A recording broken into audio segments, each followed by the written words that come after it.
அனைவருக்கும் வணக்கம். நான் உங்க இன்ஜினியர் குரு. இன்னைக்கு நம்ம கடைசி ஆயுதம் டெஸ்ட் 6க்கான ஆன்சர் கீயை விளக்கமா பார்க்க போறோம். இப்பதான் நீங்க முதல்ல நம்ம சேனலை பாக்குறீங்க அப்படின்னா மறக்காம சப்ஸ்கிரைப் பண்ணிக்கங்க. டிஸ்கிரிப்ஷன் கீழே டெலிகிராம் லிங்க் வச்சிருக்கேன், மறக்காம ஜாயின் பண்ணிக்கங்க. இந்த டெஸ்டுக்கான போர்ஷன் யூனிட் 5ல இந்திய பொருளாதாரம் மற்றும் தமிழ்நாட்டில் வளர்ச்சி நிர்வாகம் என்ற தலைப்பின் கீழ் இருக்கக்கூடிய ஒரு 4 பகுதிகளை எடுத்துதான் நம்ம இந்த தேர்வை பார்த்தோன்னா அணுகியிருப்போம். ஸோ 1 வருவாய் ஆதாரங்கள், இந்திய ரிசர்வ் வங்கி, நிதி கொள்கை, பணவியல் கொள்கை பிளஸ் மேக்ஸ் இதில் இருக்கும். மேக்ஸ் நம்ம தனியா சால்வ் பண்ணிடுவோம். ஓகேங்களா? ஸோ ஃபர்ஸ்ட் கொஸ்டின் போயிடுவோம். பின்வருவனவற்றுள் எவை ஒரு நல்ல வரிவீத அமைப்பின் இயல்புகளாக உள்ளதுன்றாங்க. பின்வருவனவற்றுள் எவை ஒரு நல்ல வரிவீத அமைப்பின் இயல்புகளாக உள்ளதுன்றாங்க. 1 வரிகள் பொருளாதார வளர்ச்சி ஊக்குவிக்கும் காரணியாக இருக்கு. அதாவது இங்கிலீஷ்ல taxation is a instrument of economical கிரௌத்னுவாங்க. அதாவது வரி, டாக்ஸேஷன்னா வரின்னு எடுத்துக்கலாம். இந்த பாருங்க, டாக்ஸேஷன் வரின்னு எடுத்துக்கலாம். இந்த டாக்ஸ், அதாவது வரிகள் பாத்தீங்கன்னா டாக்ஸேஷன் வார்த்தை பயன்படுத்துவாங்க. இந்த taxation is an instrument of economical growth, அதாவது பொருளாதார வளர்ச்சியை, ஓகேங்களா, பொருளாதார வளர்ச்சியை பாத்தீங்கன்னா இது ஊக்குவிக்குது அப்படின்னு சொல்றாங்க. டெஃபினட்டா கரெக்ட் தான். வரிகள் தான் பாத்தீங்கன்னா பொருளாதார வளர்ச்சியை ஊக்குவிக்குது அப்படின்றது டெஃபினட்டா கரெக்ட். 2வது பாயிண்ட், வரிகள் அதே டாக்ஸேஷன் பாத்தீங்கன்னா பொருளாதார நிலைப்புத்தன்மையை உறுதி செய்வதாக உள்ளதுன்றாங்க. உறுதி செய்வதாக உள்ளது. அதாவது இது ஆங்கிலத்துல சொல்லணும் அப்படின்னா டாக்ஸேஷன் ஃபார் என்சூரிங் த எக்கனாமிக்கல் அபிலிட்டின்னு சொல்லலாம். அதாவது நிலைப்புத்தன்மை அப்படின்னா எக்கனாமிக்கலி எபிலிட்டி, ஓகேங்களா. நிலைப்புத்தன்மை அப்படின்னா இன்னும் ஸ்டெபிலிட்டின்னு கூட நம்ம பயன்படுத்தலாம். எக்கனாமிக்கல் ஸ்டெபிலிட்டி என்ற வார்த்தையை பயன்படுத்தலாம். அப்ப ரெண்டுமே கரெக்டா தான் இருக்கு. அப்ப வரிகள் தான் பொருளாதார வளர்ச்சியை ஊக்குவிக்குது. வரிகள் தான் பாத்தீங்கன்னா பொருளாதார நிலைப்புத்தன்மையை உறுதி செய்வதாக இருக்கு. அப்ப இதுக்கான ஆன்சர் பாத்தீங்கன்னா டெல்லி இஸ் ரைட் ஆன்சர். ஓகேங்களா, ரெண்டுமே நமக்கு சரியா இருக்கு. அடுத்த கொஸ்டின், வருமான வரிகளில் அடங்குபவன அப்படின்னு கொடுத்திருக்காங்க. வருமான வரிகளில் அடங்குபவன என்னன்னு பார்த்தலாமா? சோ ஃபர்ஸ்ட் ஒன்னு வருவாய், அதுக்கப்புறம் செலவுகள் மீது போடப்படும் வரி, அதாவது tax on income and expenditure அப்படின்னு கொடுத்திருக்காங்க. இது கரெக்ட் தான். வருமான வரிகளில் அடங்குபவை, இதுல வருமான வரி வந்துடும். வருவாய், செலவுகள் மீது போடப்படும் வரி, அதுக்கப்புறம் சொத்துக்கள் மீது போடப்படும் வரி, டாக்ஸ் ஆஃப் ப்ராப்பர்ட்டி, அதுவும் வந்துடும் நமக்கு. பொருட்கள் மீது போடப்படும் வரி அப்படின்னா டாக்ஸ் ஆஃப் கமோடிட்டிஸ், எஸ், அது வந்துடும். பங்குகள் மற்றும் வட்டிகளின் ரசிப்ட் அப்படின்றது வருமான வரியில வரக்கூடியது. So interest of receipt and dividend அப்படின்றது இதுல வரக்கூடியதாக இருக்காது. ஸோ அப்ப இதுக்கான ஆன்சர் பாத்தீங்கன்னா 1, 2, 3 நமக்கு கரெக்டா இருக்கு. ஆன்சர் நமக்கு ஏன்றது கரெக்ட். ஸோ இந்த first one correct, second one correct, third one correct நமக்கு. ஓகேங்களா, இதை நோட் பண்ணிக்கோங்க. ஸோ அடுத்து தேர்ட் கொஸ்டின், இந்தியாவில் உள்ள வரிகள். இந்தியாவில் பொதுவாக 2 வரி இருக்கு. ஒன்னு டைரக்ட் டாக்ஸ் இருக்கு, இன்னொன்னு இன்டைரக்ட் டாக்ஸ் இருக்கு. நேர்முக வரி டைரக்ட் டாக்ஸ், இன்டைரக்ட் டாக்ஸ்னா மறைமுக வரின்னு சொல்லுவாங்க. ரெண்டுமே கரெக்டா தான். ஆன்சர் நமக்கு சி. ஸோ வினாத்தாள் தமிழ்ல இருந்தாலும் நான் விளக்கத்தை ஆங்கிலத்தில் கொடுக்குறேன், பயன்படுத்திக்கிங்க. ஓகேங்களா.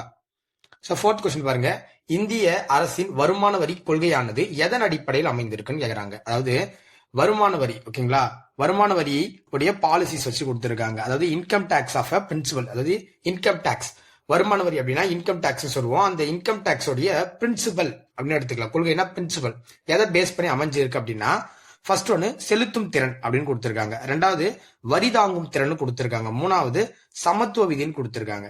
இந்த செலுத்தும் திறன்னா ஆங்கிலத்துல எபிலிட்டி டு பேன்னு சொல்லுவாங்க. எபிலிட்டி டு, இந்த வார்த்தை அப்படியே உங்களுக்கு பள்ளிப்பாட புத்தகத்தில் கொடுத்திருப்பாங்க. இந்த வார்த்தை உங்களுக்கு அப்படியே பள்ளிப்பாட புத்தகத்தில் இருக்கும்.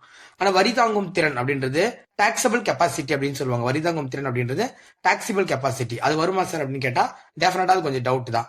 அடுத்து ஒன்று பாருங்க, சமத்துவ விதின்னு சொல்லுவாங்க. அதாவது பாத்தீங்கன்னா கேனன் ஆஃப் ஈக்குவாலிட்டி அப்படின்னு சொல்லுவாங்க. ஆங்கிலத்துல கேனன் ஆஃப் ஈக்குவாலிட்டின்னு சொல்லுவாங்க.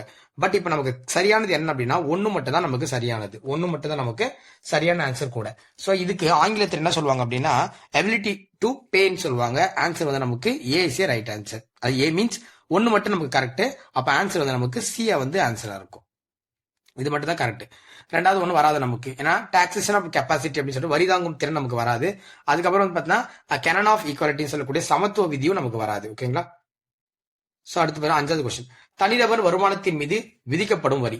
ஒரு தனிநபர் வருமானத்தின் மீது விதிக்கப்படும் வரி, தனிநபர் வருமானம் அப்படின்னா நம்ம பர்சனல் இன்கம் எடுத்துக்கலாம். தனிநபர் வருமானம் அப்படின்னா பர்சனல் இன்கம் அப்படின்ற வார்த்தை பயன்படுத்துவோம். அதன் மீது விதிக்கப்படும் வரி நம்ம என்ன சொல்லுவோம் அப்படின்னா டைரக்ட் டாக்ஸ் தான் சொல்லுவோம். நேர்முக வரி தான். நம்ம பார்த்தா ஒரு கம்பெனியில் வேலை செய்யறோம். அந்த கம்பெனியில் பார்த்தோம்னா நம்ம வாங்குற சம்பளத்துக்கு என்ன பண்ணுவாங்க, 6 மாசத்துக்கு ஒரு தடவை ப்ரொஃபஷனல் டாக்ஸ் பிடிச்சிருவாங்க. அது டைரக்ட் டாக்ஸ்ல வந்துடும். நமக்கு ஆன்சர் இதுக்கு சி இஸ் ரைட் ஆன்சர். அடுத்து 6வது கொஸ்டின், வருமான வரியை செலுத்துதல் என்பது எதை குறிக்கிறது அப்படின்றாங்க. வருமான வரியை நீங்க செலுத்துறீங்க அப்படின்னா அது பாத்தீங்கன்னா ரீஜனல் லீகல் அத்தாரிட்டி, அதாவது பகுத்தறிவு சட்ட ஆளுமை. வரி கட்டுறீங்க அப்படி இல்ல, அப்ப வந்து பாத்தீங்கன்னா உங்களுக்கு பகுத்தறிவு ஒன்று இருக்குல்ல, சோ லீகல் அத்தாரிட்டி, பகுத்தறிவு சட்ட ஆளுமை அப்படின்ற அந்த வார்த்தையை வச்சு நம்ம பயன்படுத்திக்கலாம். ஆன்சர் இதுக்கு பாம்பே. ஓகேங்களா, இதெல்லாம் ரொம்ப ஈஸியா தான் இருக்கும். பள்ளிப்பாட புத்தகத்தை நீங்க படிச்சுட்டு அதை புரிஞ்சுக்கிட்டு ஆன்சர் பண்ற மாதிரி தான் நம்ம வினாத்தல் வடிவமைச்சிருக்கோம். கீழே கொடுக்கப்பட்டுள்ள இனங்கள்லாம் கீழே வந்து ஒரு சில கேட்டகரிஸ் இருக்கு. கீழே கொடுக்கப்பட்டுள்ள இனங்கள்ல எது நேர்முக வரியை சார்ந்ததுன்றாங்க. இப்போ நல்லா பாருங்க, ஃபர்ஸ்ட் நம்ம சேவை வரி. சேவை வரினா சர்வீஸ் டாக்ஸ்னு சொல்லுவாங்க. இந்த சேவை வரி வந்து பார்த்தோன்னா நமக்கு மறைமுக வரியில வந்துடும். ஓகேங்களா, சேவை வரினா ஜிஎஸ்டின்னு எடுத்துக்கலாம், இல்லைன்னா சர்வீஸ் டாக்ஸ்னு எடுத்துக்கலாம். ஓகேங்களா, அடுத்து பாருங்க, இந்த சுங்கவரின்னு சொல்லுவாங்க. சுங்கவரிக்கு ஆங்கிலத்துல கஸ்டம் டியூட்டிஸ் அப்படின்னு சொல்லுவாங்க. சுங்கவரி அதுவும் நமக்கு வராது, ஏன்னா அது வந்து எதுல வந்துடும், நமக்கு மறைமுக வரியில வந்துடும். உற்பத்தி வரி, ஓகேதா, எக்ஸிஸ் டியூட்டின்னு சொல்லுவாங்க. உற்பத்தி வரி ஆங்கிலத்துல எக்ஸிஸ் டியூட்டின்னு சொல்லுவாங்க, அதுவும் நமக்கு வராது. இந்த இடத்துல அன்பளிப்பு வரின்னு கொடுத்திருக்காங்க. அன்பளிப்பு வரி ஆங்கிலத்துல கிஃப்ட் டாக்ஸ்னு சொல்லுவாங்க. இந்த கிஃப்ட் டாக்ஸ் தான் வந்து நமக்கு நேர்முக வரிக்கு சரியானதாக, நேர்முக வரிக்கு கிஃப்ட் டாக்ஸ் தான் நமக்கு சரியானதா இருக்கும். சார் எப்படி சார் சொல்றீங்க அப்படின்னா, நீங்க உங்க நண்பருக்கு அல்லது வந்து நீங்க உங்க ஃப்ரெண்டுக்கு வந்து ஒரு காரை வந்து கிஃப்டா பண்றீங்க அப்படின்னா நீங்க தான் என்ன பண்ணுவீங்க, அதுக்கான வரியை கட்டணும். ஓகேங்களா, இதுதான் வந்து அன்பளிப்பு வரின்னு சொல்லுவாங்க. Gift tax is right answer. ஓகேங்களா, அடுத்து பாருங்க, எட்டாவது வாங்க. எட்டாவது கொஸ்டின் டிஃப்ரெண்டான ஒரு ஸ்கீம் பேஸ் பண்ண ஒரு திட்டம் தான் இது. அதாவது விவாட் சே விஸ்வாஸ் திட்டம்னு சொல்லுவாங்க. விவாட் சே டிஃப்ரெண்டா இருக்கு பாரு, விவாட் சே விஸ்வாஸ். இந்த விவாத் சே விஸ்வாஸ் அப்படின்ற திட்டம் எதனுடன் தொடர்புடையதுன்னு கேட்டிருக்காங்க. இது வந்து பாத்தீங்கன்னா ஒரு கேஸ்மா. அதாவது விவாத் சே விஸ்வாஸ் திட்டம் அப்படின்றது நிறைய பேர் வந்து பாத்தீங்கன்னா டைரக்ட் டாக்ஸை கட்டாம, நேரடி வரியை கட்டாம நிறைய பேர் மேல வந்து பாத்தீங்கன்னா கேஸ் போட்டிருப்பாங்க. உச்சநீதிமன்றத்துல நிறைய பேர் மீது வந்து கேஸ் போடப்பட்டிருக்கும். அந்த கேசஸ் எல்லாம் வந்து பாத்தீங்கன்னா சால்வ் பண்றதுக்காக என்ன பண்ணாங்க அப்படின்னா, சென்ட்ரல் கவர்மெண்ட் வந்து பாத்தீங்கன்னா விவாத் சே விஸ்வாஸ் அப்படின்ற திட்டம் கொண்டு வந்தாங்க. அந்த திட்டம் கொண்டு வந்ததுல ஒரு குறிப்பிட்ட காலக்குள்ள நீங்க என்ன பண்ணுங்க, வரி கட்டிட்டீங்கன்னா உங்களுக்கு வந்து பாத்தீங்கன்னா அந்த கேஸ்ல தான் ரிலீஸ் கொடுத்துரும் அப்படின்னு சொல்லியிருப்பாங்க. சோ விவாத் சே விஸ்வாஸ் அப்படின்ற திட்டம் வந்து பாத்தீங்கன்னா நேரடி வரியுடன் தொடர்புடைய ஒரு ஸ்கீம், நேரடி வரியுடன் தொடர்புடைய ஒரு ஸ்கீம். ஓகேங்களா, நோட் பண்ணிக்கோங்க. அடுத்து, மத்திய அரசின் நேரடி வருவாய் இனத்தில் தொடர்பு இல்லாதது எதுன்னு கேக்குறாங்க. மத்திய அரசுடைய நேரடி வருவாய் இனங்களில் தொடர்பு இல்லாதது, அதாவது எது வந்து not related to for the tax revenue of the central government அப்படின்னு கான்செப்ட் எடுத்துக்கலாம். இப்ப ஃபர்ஸ்ட் நமக்கு வருமான வரி கொடுத்திருக்காங்க, அதாவது இன்கம் டாக்ஸ் கொடுத்திருக்காங்க. ரெண்டாவது சொத்து மற்றும் மூலதன வரி, அதாவது property tax and capital tax எடுத்துக்கலாம். மூலதனம்னா கேபிட்டல் எடுத்துப்பாங்கல்ல, எஸ், கேபிட்டல் டாக்ஸ் எடுத்துக்கலாம். சி வந்து பாத்தீங்கன்னா பண்டங்கள் மற்றும் பணிகள் வரையும் கொடுத்திருக்காங்க. பண்டங்கள் அப்படின்னா கம்யூனிட்டிஸ் அண்ட் சர்வீஸ் எடுத்துக்கலாம். டி வந்து பார்த்தா நமக்கு வந்து பாத்தீங்கன்னா பங்காதாய மற்றும் லாப வரின்னு கொடுத்திருப்பாங்க. அது பங்காதாயம் அப்படின்னா டிவிடெண்ட்ஸ் அண்ட் லாபம் அப்படின்னா நமக்கு ப்ராஃபிட்னு எடுத்துக்கலாம். ஓகேங்களா, சோ அப்ப டிவிடெண்ட் அண்ட் ப்ராஃபிட் அப்படின்னு கொடுத்துட்டாங்க. இதுல எது வந்து பாத்தீங்கன்னா மத்திய அரசுடைய நேரடி வருவாய்களை தொடர்பு இல்லாதுன்னு கேட்கும்போது நீங்க கரெக்டா ஆன்சர் பண்ணலாம். மத்திய அரசுடைய நேரடி தொடர்பு இல்லாது வந்து பாத்தீங்கன்னா நீங்க இந்த டிவிடெண்ட் தான். டிவிடெண்ட் அப்படி சொன்னீங்கன்னா டிவிடெண்ட் அண்ட் லாப வரி தான் நமக்கு ஆன்சரா இருக்காது. ஏன்னா இது வந்து பாத்தீங்கன்னா மத்திய அரசுடைய நேரடி வரி வாய் இனங்கள்ல வராததாக இருக்கும். ஓகேங்களா, ஆன்சர் வந்து நமக்கு டி இஸ் ரைட் ஆன்சர். 10 பாருங்க, கீழ்கண்டவற்றில் மாறுபட்ட வரி எதுன்னு கேட்கறாங்க. கீழ்கண்டவற்றில் மாறுபட்ட வரி. சோ செல்வ வரின்னு கொடுத்திருக்காங்க. செல்வ வரி அப்படின்னா வெல்த் டாக்ஸ் சொல்லுவாங்க. வருமான வரி அப்படின்னா இன்கம் டாக்ஸ் சொல்லுவாங்க.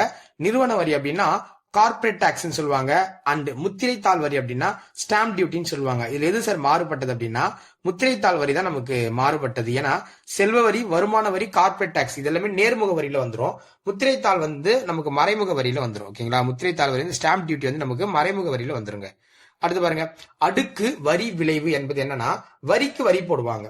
அதாவது இது என்ன சொல்லுவாங்க அப்படின்னா கேஸ்கேடிங் டாக்ஸ் எஃபெக்ட் அப்படின்னு சொல்லுவாங்க. இந்த கேக்ஸ், அதாவது இது ஆங்கிலத்துல இங்க கொடுத்துருக்காங்க பாருங்க, அடுக்கு வரி விளைவு. இந்த வார்த்தை இருக்கா, அடுக்கு வரி விளைவு. இது ஆங்கிலத்துல எப்படி சொல்லுவாங்க அப்படின்னா கேஸ்கேடிங் டாக்ஸ் எஃபெக்ட்னுவாங்க. Cascading tax effect. இந்த கேஸ்கேடிங் டாக்ஸ் எஃபெக்ட் அப்படின்னா டாக்ஸ் ஆன் டாக்ஸ் சொல்லுவாங்க. வரி மீது வரி. ஓகேங்களா, வரி மீதான வரி அப்படின்றது தான் இதுக்கு சரியான ஆன்சர். ஓகேங்களா, அடுத்து பாருங்க, 12வது பாருங்க, பின் வருவனவற்றுள் எது இந்திய மாநிலங்களுக்கான வரி வருவாய் அப்படின்றாங்க. இந்திய மாநிலங்களுக்கான வரி வருவாய். இப்போ ஆப்ஷன் ஏல நமக்கு வருமான வரி கொடுத்திருக்காங்க. வருமான வரி அப்படின்றது இன்கம் டாக்ஸ்ல வந்துடும். ரெண்டாவது நமக்கு சுங்க வரி கொடுத்திருக்காங்க. சுங்க வரி அப்படின்னா கஸ்டம் டியூட்டிஸ்னு வந்துடும். சி வந்து நமக்கு கலால் வரி கொடுத்திருக்காங்க. கலால் வரி அப்படின்னா எக்ஸிஸ்ட் டியூட்டிஸ்ல வந்துடும். டி வந்து நமக்கு நில வருவாய் கொடுத்திருக்காங்க, ரேண்ட் ரெவன்யூ. நம்ம இந்த ரேண்ட் ரெவன்யூ தான் நமக்கு எதுக்கு வரும் அப்படின்னா மாநில அரசுக்கு வரும். லேண்ட் ரெவன்யூ தான் நமக்கு மாநில அரசு கிட்ட வந்துடும். ஓகேங்களா, ஞாபகம் வச்சுங்க. அடுத்து பாருங்க, சொத்துக்களுக்கான வரி இந்தியாவில் யாரால் வசூலிக்கப்படுதுன்னு கேட்கறாங்க. சொத்துக்களுக்கான வரி பொதுவாகவே வந்து பாத்தீங்கன்னா அந்த சொத்துக்களுக்கான வரி எல்லாம் யார் வசூலிப்பாங்க அப்படின்னா லோக்கல் கவர்மெண்ட் தான் வசூலிப்பாங்க. அதாவது உள்ளாட்சி அரசு. லோக்கல் கவர்மெண்ட் அப்படின்னா உள்ளாட்சி அரசுன்னு சொல்லலாம். ஸோ ஆன்சர் வந்து நமக்கு டெல்லி இஸ் ரைட் ஆன்சர். இங்கிலீஷ்ல எழுதிங்க local government is right answer. 14வது கேள்வி, மத்திய அரசால் அல்லது மாநில அரசால் அமைக்கப்பட்ட லாட்டரி சீட்டுகள் மூலம் கிடைக்கும் வரி வருவாய் யாருக்கு செல்லும் சொல்லுவாங்க. மத்திய அரசால் அல்லது மாநில அரசால். இப்ப எக்ஸாம்பிளுக்கு இப்ப கேரளால லாட்டரி சீட்டு இருக்கிறாங்க. இப்ப அந்த லாட்டரி சீட்டு விழுது அப்படின்னா அதுல இருந்து ஒரு சம் ஆஃப் ஜிஎஸ்டி வந்து பாத்தீங்கன்னா யாருக்கோ போய் சேரும். அது யாருக்கு போகும் அப்படின்னா மத்திய அரசுக்கு தான் போவோம். இந்த இடத்துல நமக்கு ஒன்றிய அரசு வச்சிருக்காங்க. இங்கிலீஷ்ல வந்து பாத்தீங்கன்னா central government is right answer. ஓகேங்களா, ஞாபகம் வச்சுங்க. அடுத்து பாருங்க, பின் வருவனவற்றுள் எது ஒன்றிய அரசின் பட்டியலில் இடம் பெறவில்லை அப்படின்னு கொடுத்திருக்காங்க. இதுல ஏதோ ஒண்ணு வந்து பாத்தீங்கன்னா ஒன்றிய அரசோட பட்டியலில் இடம் பெறல. ஃபர்ஸ்ட் ஒன் வந்து பாத்தீங்கன்னா பொது மற்றும் தனியார் துணை நிறுவன வரின்னு கொடுத்திருக்காங்க. இந்த வார்த்தை ரொம்ப முக்கியம், நிறுவன வரி. இந்த நிறுவன வரி வந்து பாத்தீங்கன்னா கார்பரேஷன் டாக்ஸ் சொல்லுவாங்க. இந்த கார்பரேஷன் டாக்ஸ் வந்து பாத்தீங்கன்னா யார்கிட்ட வரும் அப்படின்னா இது வந்து பாத்தீங்கன்னா சென்ட்ரல் கவர்மெண்ட் கிட்ட தான் வரும். இங்க பணம் மற்றும் நாணயம்னு சொல்றாங்க. அதாவது currency and coins. Currency and coins வந்து பாத்தீங்கன்னா சென்ட்ரல் கவர்மெண்ட் கிட்ட தான் வரும். பொது கடன் பப்ளிக் டெபிட்.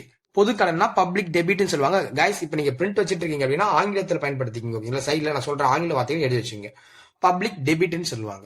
சோ இப்ப நமக்கு மூலதன வரின்னு கொடுத்திருக்காங்க. மூலதனம் அப்படின்னா கேபிடேஷன் டாக்ஸ். இந்த கேபிடேஷன் டாக்ஸ் அப்படின்றது யார்கிட்ட வரும் அப்படின்னா ஸ்டேட் கவர்மெண்ட் கிட்ட வந்துடும். அப்ப இதுதான் ஆன்சர். ஓகேங்களா, ஸ்டேட் கவர்மெண்ட் தான் வரும். இந்த கேபிடேஷன் டாக்ஸ் அப்படின்றது ஸ்டேட் கவர்மெண்ட் கிட்ட வரக்கூடியதா இருக்கும். ஓகேங்களா, அடுத்து பாருங்க, கீழே காணப்படும் வரி இனங்கள்ல மாநில அரசின் வரி வருவாய் மூலம் அல்லாதது எது? இது வந்து மேலே கேட்டது வந்து பாத்தீங்கன்னா இது மேலே கேட்டது வந்து பார்த்தா ஸ்டேட் கவர்மெண்ட் கேட்டாங்க. கீழே வந்து பாத்தீங்கன்னா சரி, மேலே கேட்டது சென்ட்ரல் கவர்மெண்ட்டுக்கு, கீழே கேட்டது ஸ்டேட் கவர்மெண்ட்டுக்கு.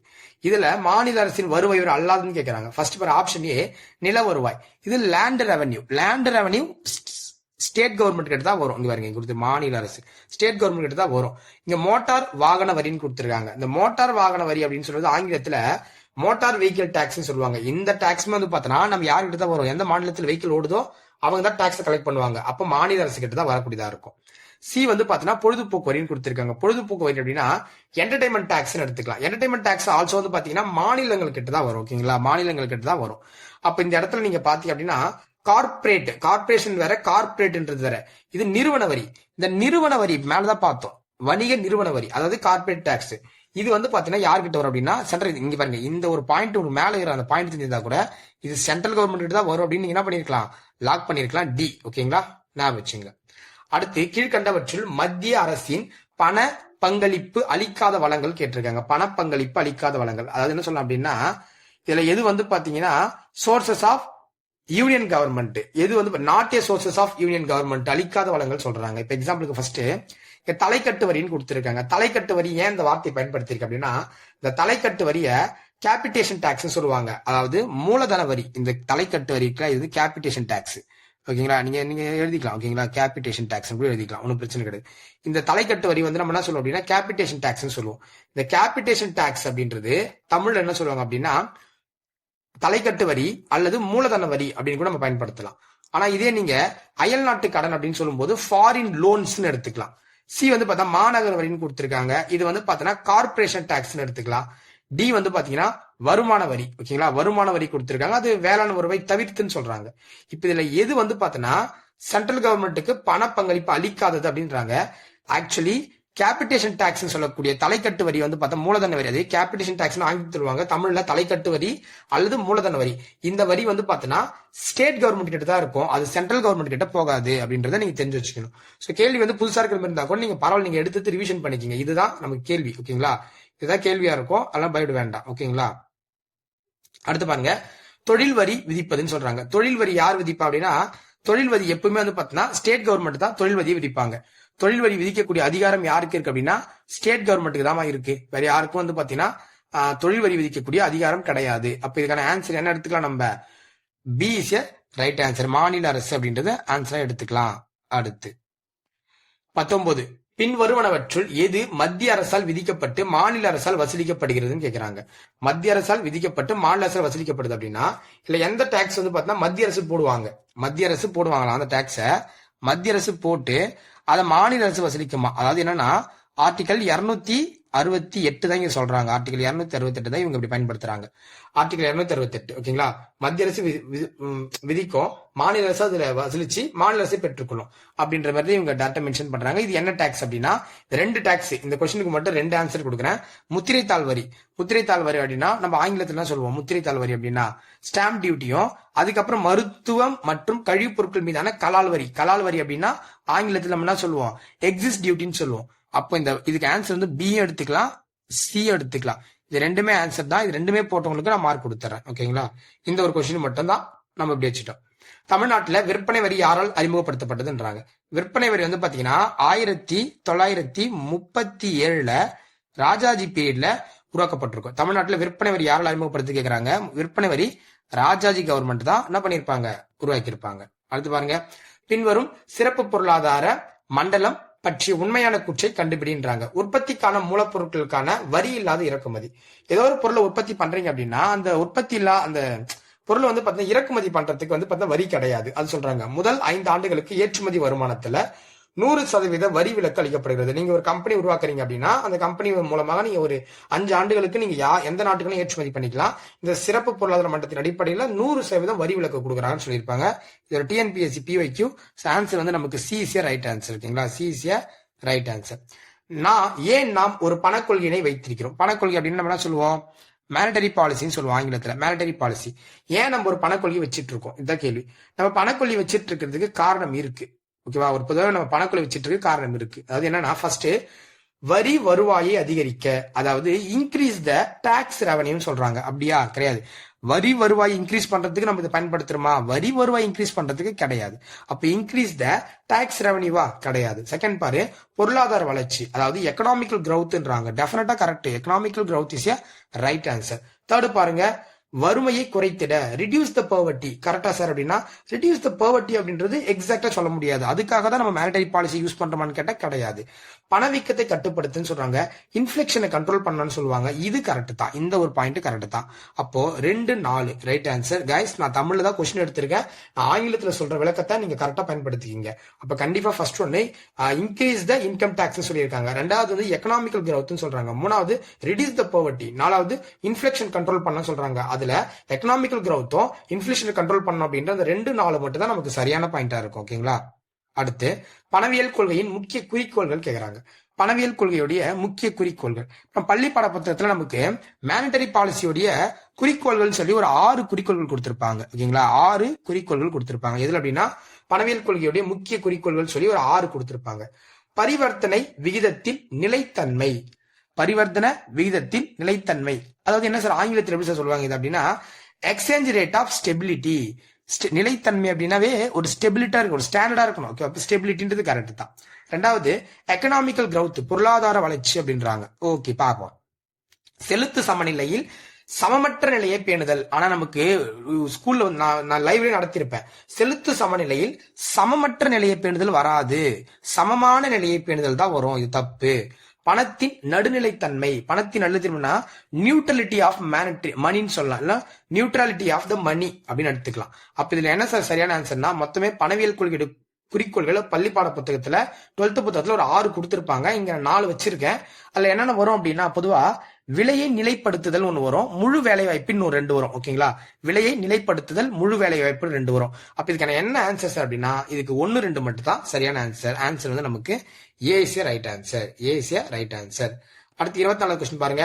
பின் வருவனவற்றுள் எது பணவியல் கோட்பாட்டின் முக்கிய குறிக்கோள் அன்று? மேல பார்த்து தான், மேல நான் சொன்னேன்ல, அது மொத்தமே நீங்க தெரிஞ்சுக்கணுன்றதுக்காக தான் அந்த கேள்வியை வச்சிருக்கேன். ஓகேங்களா. பணவியல் கொள்கை பள்ளிப்பாட புத்தகத்துல பணவியல் கொள்கையுடைய குறிக்கோள்கள் மொத்தம் எத்தனை கொடுத்திருப்பாங்க? 6 கொடுத்திருப்பாங்க. இப்ப முழு வேலை வாய்ப்பு வருமா சார்? கண்டிப்பா வரும். அல்லது அன்று தான் கேக்குறாங்க. மூலதன சந்தையை ஊக்குவித்துறதுனா இருக்கா? சரி, இங்க பாரு. விலை நிலைப்புத்தன்மை சொன்னா விலை நிலைப்புத்தன்மை வரும்னு சொன்னா விலை நிலைப்புத்தன்மை அப்படின்னா பிரைஸ் ஸ்டெபிலிட்டி அப்படின்னு வரும். இப்ப முழு வேலை வாய்ப்பு அப்படின்னா ஃபுல் எம்ப்ளாய்மெண்ட் வந்துடும். கீழே பாருங்க, செலுத்து நிலை இருப்பினை பராமரித்தல் அப்படின்னா maintaining the balance of payment. Yes, இதுவும் வரும். அப்போ மூலதன சந்தையை ஊக்குவித்தல் சொல்லக்கூடிய என்கரேஜிங் த கேபிட்டல் மார்க்கெட் சொல்லுவாங்க. கேபிட்டல், அதாவது கேபிட்டல் அப்படின்னா மூலதனம், சந்தை அப்படின்னா மார்க்கெட், ஊக்குவித்தல் அப்படின்னா என்கரேஜ் சொல்லுவாங்க. என்கரேஜ் த கேபிட்டல் மார்க்கெட் வருமா சார் கேட்டா டெஃபினட்டா வராது. சோ ஆன்சர் வந்து இதுக்கு பி தான் இதுல பொருந்தாதது. ஓகேங்களா. பி தான் நமக்கு இதுல பொருந்தாதது. அடுத்து 25 பாருங்க. பின்வரும் எந்த அரசு நிறுவனம் பணவீக்கம் குறித்த தரவுகளை வெளியிடுகிறது? பணவீக்கம்னா என்ன சார் அப்படின்னா, பணவீக்கம் நல்லா புரிஞ்சுக்கணும். இந்த வார் ரொம்ப ரொம்ப முக்கியம். பணவீக்கம்னா என்ன சார் பயன்படுத்தும் அப்படின்னா, இன்ஃபிளேஷன் அப்படின்னு சொல்லுவாங்க. இன்ஃபிளேஷன் வார்த்தை பயன்படுத்துவாங்க. யார் இது வெளியிடுறாங்க? என்எஸ்ஓ தான். ஓகேங்களா? என்எஸ்ஓன்ற அமைப்பு தான் என்ன பண்றாங்க? பணவீக்கத்தை வெளியிடுறாங்க. பணவீக்கத்தால் எதிர்மறையாக பாதிக்கக்கூடியவர்கள் யார் அப்படின்றாங்க. பணவீக்கம் என்ன சொல்லுவாங்க? இன்ஃபிளேஷனால பாத்தீங்கன்னா எதிர்மறையா இல்ல எதிர்மறைன்னு சொன்னோம்னா அட்வைசர்லி அஃபெக்டட் இந்த வார்த்தை பயன்படுத்தலாம். எதிர்மறையாக அப்படின்னா இன்ஃபிளேஷன் அட்வைசரி எஃபெக்ட் அப்படின்ற வார்த்தை நம்ம ஆங்கிலத்துல பயன்படுத்தலாம். அப்ப எதிர்மறையா பாதிக்கப்படக்கூடியவங்க யார் அப்படின்னா, யார் ஒருத்தர் பாத்தீங்கன்னா பிக்ஸ்டு இன்கம் ஏன் பண்றாங்களோ, அதாவது நிலையான வருவாயை ஈட்டுறாங்களோ அவங்க தான் பாதிக்கப்படுவாங்க. அப்ப பிக்ஸ்டு இன்கம் அப்படின்னா உங்களுக்கு மாசம் மாசம் 30,000 நீங்க பிக்ஸரா நீங்க ப்ராஃபிட் பார்த்துட்டே இருக்கீங்க அப்படின்னா இந்த இன்ஃபிளேஷன் பணவீக்கத்தால நீங்க தான் பாதிக்கப்படுவீங்க. ஓகேங்களா? அதெல்லாம் சொல்றாங்க.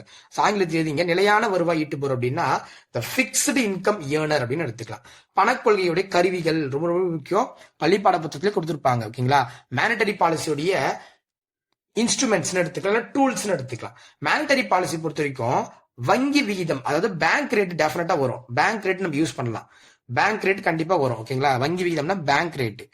வரி விகிதம்னு சொல்லுவாங்க. டாக்ஸ் ரேட் வருமா சார்னா, டாக்ஸ் ரேட் எங்க வரும் அப்படின்னா பிஸ்கல் பாலிசியில தான் வரும். மானிட்டரி பாலிசியில வராது.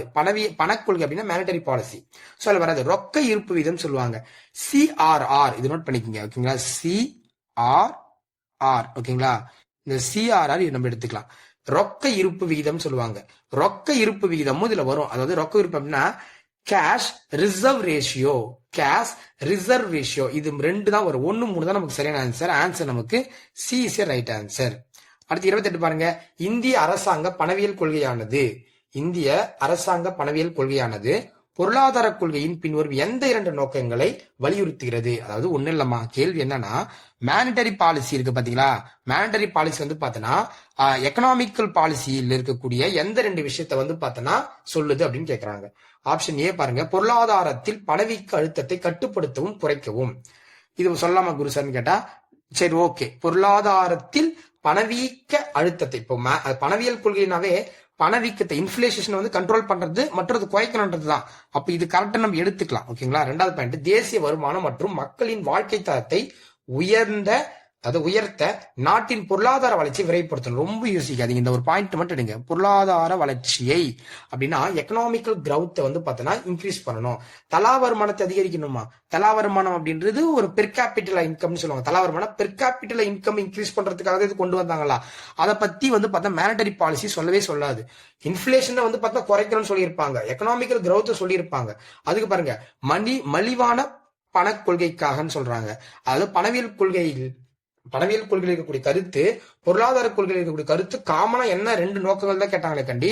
இங்க பாத்தீங்கன்னா சீப் மானிட்டரி பாலிசி பத்தி கேட்கல அவங்க. சீப் மானிட்டரி பாலிசி அப்படின்றது மானிட்டரி பாலிசியோடைய 2 டைப். ஒன்னு பாத்தீங்கன்னா எக்ஸ்பிளனரி மானிட்டரி பாலிசி, இன்னொன்னு சீப் மானிட்டரி பாலிசி. 2 பிரிச்சிருப்பாங்க. பட் இது வராது நமக்கு. ஓகேங்களா? இந்த கண்டென்ட் நமக்கு வராது. இப்ப சரியானது 1, 2 is right answer. A is right answer. ஓகேவா? ஏ இஸ் ரைட் ஆன்சர். அடுத்து பாருங்க, இந்த 29 கேள்வி பாருங்க. பணக்கொள்கை. இந்த பணக்கொள்கை அப்படின்னாவே நமக்கு வந்துடும். யார்தான் வெளியிடுவாங்க? மானிட்டரி பாலிசினாவே ஆர்பிஐ தான். ஃபர்ஸ்ட்டுக்கு 2. நிதிக்கொள்கைனாவே யார் அப்படின்னா மத்திய அரசாங்கம் தான் என்ன பண்ணுவாங்க? வெளியிடுவாங்க. மத்திய நிதி அமைச்சர் வெளியிடுவாங்க. 2 வச்சு லாக் பண்ணு. 2, 4 ஆப்ஷன்ல ஒரே ஒரு ஆப்ஷன்ல தான் இருக்கு. இது பாரு 2, 4 இதை வச்சு லாக் பண்ணிருக்கலாம். ஆன்சர் என்னன்ட்டு ஏன்ட்டு. மத்த நீங்க காப்பீடு அப்படின்னு சொல்லும் போது நமக்கு யார் வந்துருவா? காப்பீடு அப்படின்னாவே நமக்கு இவங்க வந்துருவாங்க, ஐஆர்டிஏ. சோ பங்குச்சந்தை அப்படின்னு சொல்லும் போது நமக்கு செபி வந்துருவாங்க. செபி இது நான் வச்சுங்க. ஓகேங்களா? கீழே தரப்பட்டுள்ளவற்றில் எது அரசாங்கம் மற்றும் மைய வங்கியால் பணவீக்கத்தை நேரடியாக கட்டுப்படுத்தும் நடைமுறை, அதாவது பணவீக்கத்தை நேரடியாக கட்டுப்படுத்தும் நடவடிக்கை அல்லன்னு கேட்டிருக்காங்க. இன்ஃபிளேஷன் பணவீக்கத்தை நேரடியாக கட்டுப்படுத்தும் நடவடிக்கை அல்ல அப்படின்னு கேட்டிருக்காங்க. இந்த பாயிண்ட் நல்லா புரிஞ்சுக்கணும். மானிட்டரி பாலிசி, பணவியல் கொள்கைன்னு சொல்லக்கூடிய மானிட்டரி பாலிசி பணவீக்கத்தை கட்டுப்படுத்தும். நிதியியல் கொள்கை பிஸ்கல் பாலிசியும் பணவீக்கத்தை கட்டுப்படுத்தும். பிரைஸ் கண்ட்ரோல், விலையை நீங்க குறைச்சிங்க அப்படின்னா விலை கட்டுப்பாடு, பிரைஸ் கண்ட்ரோல் இதுவும் நமக்கு கட்டுப்படுத்தும். ஆனா உள்ளடக்க நிதியம்னு சொல்லுவாங்க, அதாவது பினான்சியல் இன்க்ளூஷன். இந்த உள்ளடக்கம் நிதியல்னா பிராக்கெட்ல பினான்சியல் இன்க்ளூ இது கட்டுப்படுத்தும். ஆனா நேரடியாக கட்டுப்படுத்தாது. ஓகேவா? நேரடியாக கட்டுப்படுத்தாது, மறைமுகமா கட்டுப்படுத்த. ஆன்சர் நமக்கு சி இஸ் ரைட் ஆன்சர். அடுத்து பாருங்க, கடன் அளவு கட்டுப்பாட்டு முறை, கடன் தன்மை கட்டுப்பாட்டு முறை. இது ரொம்ப ஒரு முக்கியமான கொஸ்டின் தான். இது வந்து நமக்கு பள்ளி பாடத்துல கொடுத்திருப்பாங்க. கடன் அளவு கட்டுப்பாட்டு முறை அப்படின்னா, நான் லைவ்ல கூட சொல்லியிருப்பேன், குவான்டிட்டிவ் கிரெடிட் கண்ட்ரோல் மெஷர் அப்படின்னுவாங்க. கடன் தன்மை கட்டுப்பாட்டு முறை அப்படின்னா குவான்டிட்டி கிரெடிட் கண்ட்ரோல். இது வந்து பாத்தீங்கன்னா ஒரு கண்ட்ரோல் மெத்தட் போலதான், ஓகேங்களா? இல்ல செலக்டிவ் எடுத்துக்கலாம், செலக்டிவ் கிரெடிட் கண்ட்ரோல் மெத்தட் எடுத்துக்கலாம். தன்மைன்னு வந்துருச்சுல, ஓகே.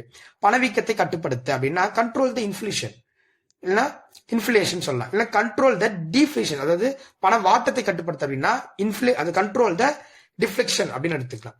இப்போ இதுக்கு சரியான ஆன்சர் எப்படி சார் எடுக்கலாம் அப்படின்னா, ஃபர்ஸ்ட் ஒன், ஓகே. ஃபர்ஸ்ட் எப்படி ஆன்சர் எடுக்கலாம் அப்படின்றது பாருங்க.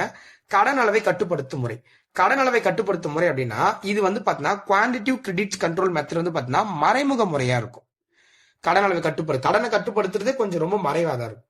கடன் தன்மை கட்டுப்பாட்டு முறை அப்படின்னு சொல்லும்போது அது வந்து நமக்கு நேரடி தன்மையா இருக்கும், டைரக்ட் மெத்தடா இருக்கும்.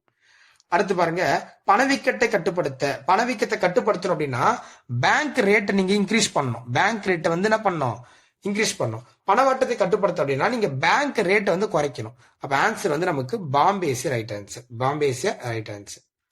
இந்தியாவில் நிதி கொள்கையை வடிவமைப்பது பின்வருவனவற்றில் எதுன்னு கேட்கிறாங்க. நிதி கொள்கை என்ன சார் அப்படின்னா பிஸ்கல் பாலிசி. பிஸ்கல் பாலிசியை யார் வந்து வடிவமைக்கிறாங்க அப்படின்னா நிதி அமைச்சகம், ஓகேங்களா? பினான்ஸ் மினிஸ்ட்ரி, அவங்க தான் வந்து பத்தி என்ன பண்றாங்க, இதை உருவாக்குறாங்க. அடுத்து 33வது கொஸ்டின் பாருங்க, மினிஸ்ட்ரி ஆஃப் பினான்ஸ் எடுத்துக்கலாம், ஓகேங்களா? 33வது கொஸ்டின், டேஷ் ஆனது பொது வருவாய் மற்றும் செலவு திட்டம் ஆகியவற்றில் விரும்பத்தக்க விளைவுகளை தருவதற்கும் தேசிய வருமானம், உற்பத்தி மற்றும் வேலைவாய்ப்பு ஆகியவற்றில் விரும்பத்தகாத விளைவுகளை தடுப்பதற்காகவும் காரணமாக உள்ளதுன்னு கேக்குறாங்க. இதை படிச்சு பார்த்து நீங்க எடுத்திருக்கலாம். இது பணவியல் கொள்கையா நிதியியல் கொள்கை அப்படின்னா இது வந்து வேலைவாய்ப்பு, உற்பத்தி, தேசிய வருமானம், பொது வருவாய், செலவு திட்டத்தில் விரும்பத்தக்க விளைவு, விரும்பத்தகாத விளைவு, இது எல்லாமே வந்து பாத்தீங்கன்னா பிஸ்கல் பாலிசி தான் கொண்டு வருவாங்க. சோ நிதியியல் கொள்கை என்பதுதான் ரைட்டான ஆன்சர். பட்ஜெட் தயாரிப்பதுல பங்கு பெறாதது எதுன்னு கேக்குறாங்க. பட்ஜெட் தயாரிக்கிறதுல பங்கு பெறாதவங்க. சோ பினான்ஸ் மினிஸ்ட்ரி, நிதி அமைச்சகம் பங்கு பெறுவாங்க. நிதி ஆயோக்கும் பங்கு பெறுவாங்க. இந்த இடத்துல பங்கு பெறாதவங்க யாருன்னு கேக்குறாங்க. நிதி ஆயோக் பட்ஜெட்ல பங்கு பெறுவாங்க. தலைமை தணிக்கை மற்றும் கணக்காளர், அதாவது கம்ப்ட்ரோலர் ஆஃப் ஆடிட்டர் ஜெனரல், அதாவது சிஏஜி, இவரும் வருவார். ஆனா இந்த இடத்துல நிதி ஆணையம் வந்து பாத்தீங்கன்னா பட்ஜெட் தயாரிப்பதுல வரமாட்டாங்க. பினான்ஸ் கமிஷன் அவங்க ரெக்கமெண்டேஷன் பாடி தான், அவங்க இங்க வர போறாங்க. 5 இயர்ஸ்க்கு ஒன்ஸ் அமைச்சிருவாங்க, எல்லா வருஷமும் இருக்க மாட்டாங்க. 5 இயர்ஸ்க்கு. பின்வருவற்றில் எது மறைமுக வரிக்கு உதாரணம் இல்லைன்னு கேக்குறாங்க. மறைமுக வரி பார்த்துன்னு கண்டுபிடிச்சா ஜிஎஸ்டி ஒரு மறைமுக வரி தான். சுங்க வரி, சுரங்கத்துள்ள போனா மறைஞ்சிருவாங்க. கலால், எக்ஸிட் டியூட்டின்னு சொல்லுவாங்க. கலால் அப்படின்றது எக்ஸிட் டியூட்டிஸ், இதுவும் நமக்கு என்னது வராது. அப்ப இதுக்கு என்ன சார் ஆன்சர் அப்படின்றப்போ நம்ம டைரக்டா எடுத்துக்கலாம். வருமான வரி ரைட் ஆன்சர். வருமான வந்து ஒரு நேர்முக வரி அல்லவா? எஸ். எந்த ஒரு வரி நேரடி வரிக்கு தொடர்பு இல்லாது, டைரக்ட் டாக்ஸ்க்கு எது வந்து தொடர்பு இல்லாதுன்னு கேக்குறாங்க. நன்கொடை வரின்றாங்க. நன்கொடை வரின்னா கிஃப்ட் டாக்ஸ், இது டைரக்டா கட்டக்கூடியது தான். சொத்து வரி டைரக்டா கட்டக்கூடியது தான். வருமான வரி டைரக்டா கட்டக்கூடியது தான். பட் சுங்க வரி டைரக்டா கட்ட முடியாதுமா, டைரக்டா கட்ட முடியாது. சுங்க வரி டைரக்டா கட்ட முடியாது. அடுத்து பாருங்க, கீழ்கண்டவற்றுள் எது நேரடி வரி அல்லன்னு கேக்குறாங்க. எது இதுல நேரடி வரி அல்ல? டைரக்ட் டாக்ஸ், இன்டைரக்ட் டாக்ஸ் வச்சா கொஸ்டின்ஸ் அதிகமா கேட்டிருந்தேன். சரக்கு மற்றும் சேவை வரி, இது வந்து ஒரு மறைமுக வரி, இது நேரடி வரி கிடையாது. சொத்து வரி டைரக்ட் டாக்ஸ் தான். கொடை வரி டைரக்ட் டாக்ஸ் தான். கொடை அப்படின்னா கிஃப்ட் டாக்ஸ் சொல்லுவாங்க. கிஃப்ட் டாக்ஸ்க்கு ஆங்கிலத்துல கொடை வரி, அன்பளிப்பு எப்படின்னா டிரான்ஸ்லேட் பண்ணுவாங்க. நீங்க கரெக்டா பாத்துங்க. இதுல ஒண்ணு மட்டும் தான் நமக்கு ஆன்சர் வராது. ஆன்சர் என்ன இதுக்கு? ஏசி ரைட் ஆன்சர், ஓகேங்களா? AC right answer. பின்வருவனவற்றுள் எது மத்திய பட்டியலில் இடம் பெறவில்லை? மத்திய பட்டியல எது வந்து இடம் பெறவில்லை அப்படின்றத கேள்வி கேட்கிறாங்க. மத்திய பட்டியல்ல இடம் பெறாதது எது? இதுதான் கேள்வி நமக்கு. மத்திய பட்டியல் எது சார் இதுல வராது? மத்திய பட்டியல வராதது எது சார் அப்படின்னா மாநகராட்சி வரி, கார்பரேஷன் டாக்ஸ் வந்து பாத்தீங்கன்னா இங்க கொடுத்திருக்காங்க. Corporation tax.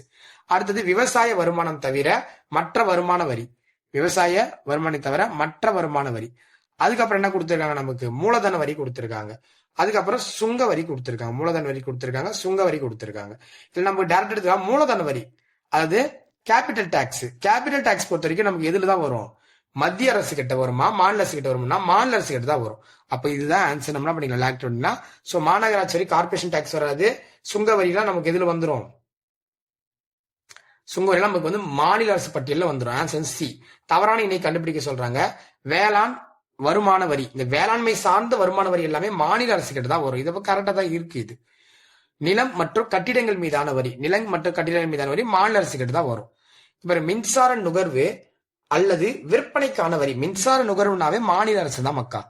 நில வருவாய், லேண்டு பார்த்தாலே அடிச்சிருக்கலாம், மாநில அரசு தான். அப்ப தவறானது 3 4 மட்டும் தான் தப்பு, 3 4 தவறானது. அது 40வது கொஸ்டின் பாருங்க. மத்திய அரசால் விதிக்கப்பட்டு வசூலிக்கப்பட்டு மாநிலங்களுக்கு ஒதுக்கப்படக்கூடிய வரம். மத்திய அரசு வந்து பாத்தீங்கன்னா வரியை போடுவாங்க, மத்திய அரசே வசூலிப்பாங்க, வசூலிச்சு மாநிலங்களுக்கு கொடுப்பாங்க. இது வந்து கரெக்ட். 269. மத்திய அரசால் விதிக்கப்பட்டு, ஆனால் மத்திய அரசு விதிப்பாங்க, இப்ப சென்ட்ரல் கவர்மெண்ட் விதிப்பாங்க, ஆனா ஸ்டேட் கவர்மெண்ட் கலெக்ட் பண்ணி ஸ்டேட் கவர்மெண்ட் அது என்ன பண்ணும், யூஸ் பண்ணிக்கும். மேல இருக்குது சென்ட்ரல் கவர்மெண்ட் விதிச்சு சென்ட்ரல் கவர்மெண்ட் கலெக்ட் பண்ணி ஸ்டேட் கவர்மெண்ட் கொடுப்பாங்க. ஓகேங்களா, அப்படின்னா வச்சுக்கணும். அடுத்து பாருங்க, மத்திய அரசால் விதிக்கப்பட்டு, இதுவும் கரெக்ட் தான், இந்த பாயிண்ட் கரெக்ட் தான். மத்திய அரசால் விதிக்கப்பட்டு, மத்திய அரசு இது வந்து விதிக்கிறாங்க, மத்திய அரசு வந்து இதை கலெக்ட் பண்ணி என்ன பண்றாங்க, ஸ்டேட் அண்ட் யூனியன் டெரிட்டரிக்கு கொடுப்பாங்க. இந்த ஆர்டிகல் வந்து பாத்தீங்கன்னா 270 and 272. இது ரெண்டு தான் வரும். 270 272 வரும்.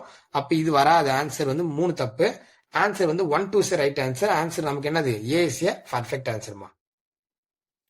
மறைமுக வரி கொடுத்திருக்காங்க பாருங்க, இது ஒரு பொறுத்துக்க மாதிரி நமக்கு மறைமுக வரி.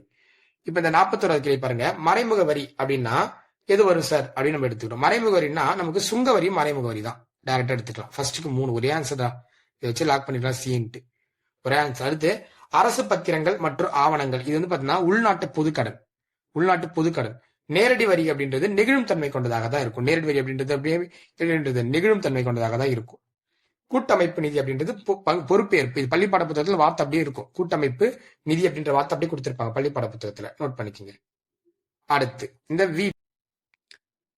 வேட்னு சொல்லுவாங்க. 42 வேட். இந்த வேட் அப்படின்றது அடித்தளை இல்லாத ஒரு பல்முனை வரியாகும். ஸோ அப்போ ஃபர்ஸ்ட் ஒனுக்கு நமக்கு 3 ரைட் ஆன்சர். ஃபர்ஸ்ட் ஒனுக்கு 3. ஜிஎஸ்டி அப்படின்றது அடித்தளை இல்லாத ஒரு ஒருமுனை வரியாகும்.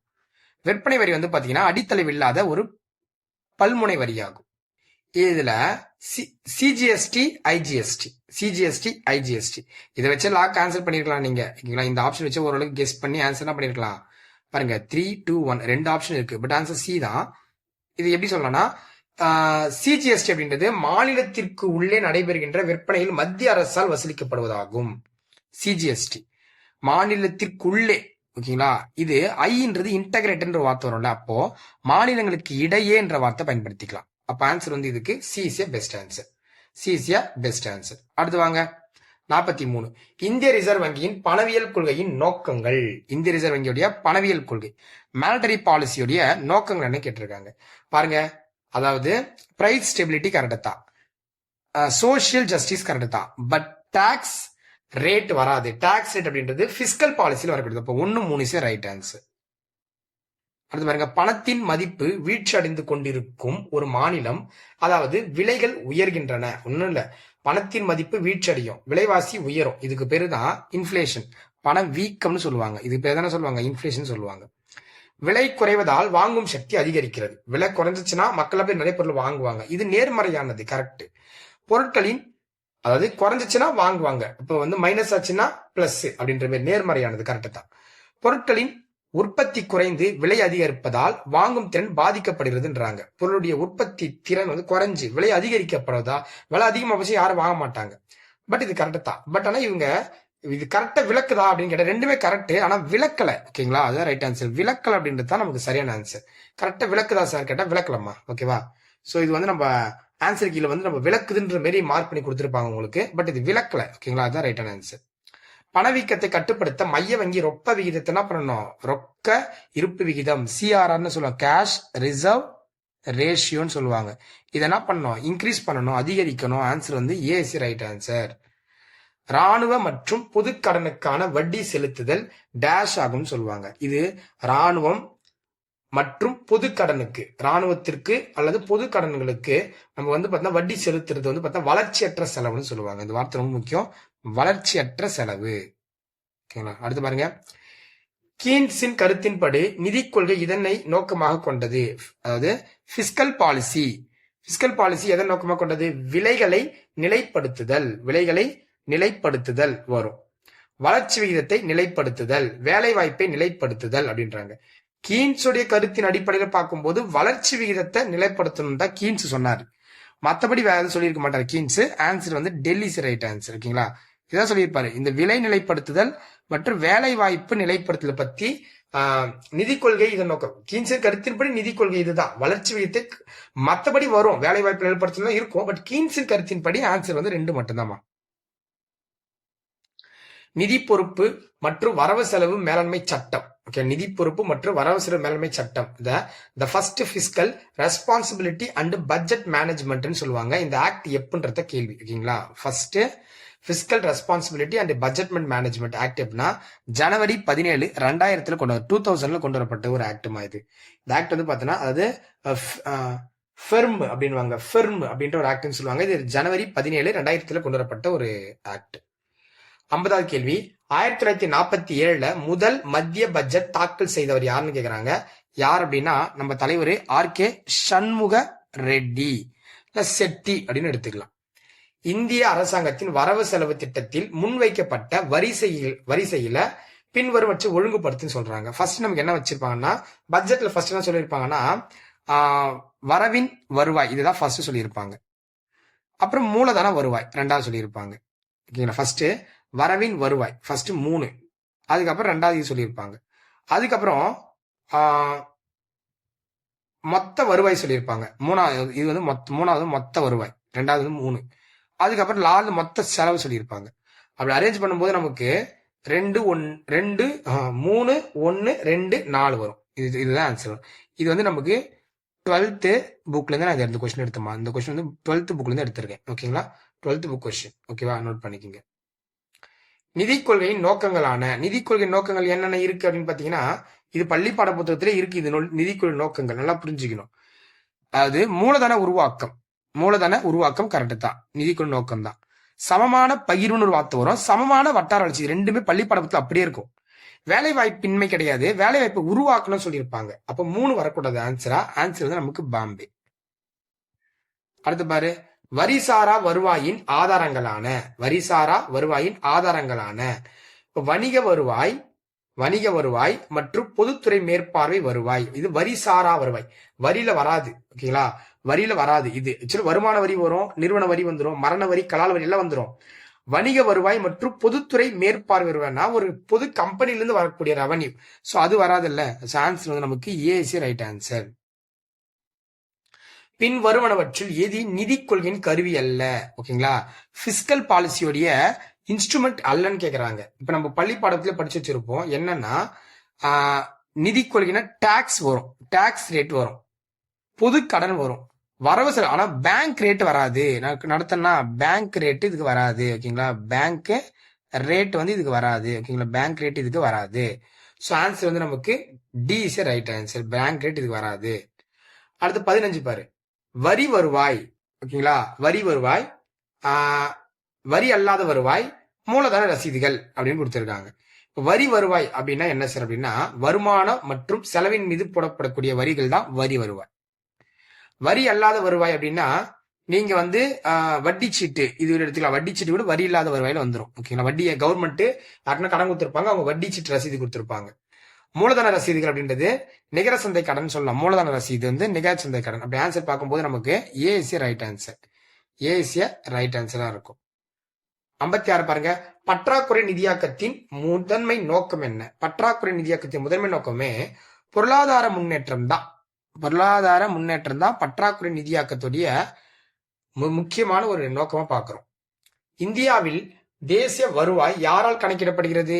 ஓகேங்களா, நேஷனல் இன்கம். ஓகேங்களா, அதாவது நேஷனல் இன்கம், இந்தியாவுடைய நேஷனல் இன்கம் யாரால் கணக்கிடப்படுகிறதுனா மத்திய புள்ளியியல் விவகார குழுன்னு எடுத்துக்கலாம். மத்திய புள்ளி விவகார குழு இதை எடுத்துக்கலாம். மேலே பார்த்திருப்போம் இந்த கொஸ்டின். எதனால் சில செலவுகளை திட்டம் சாராத வருவாய் செலவுகள் என்று அழைக்கிறோம்?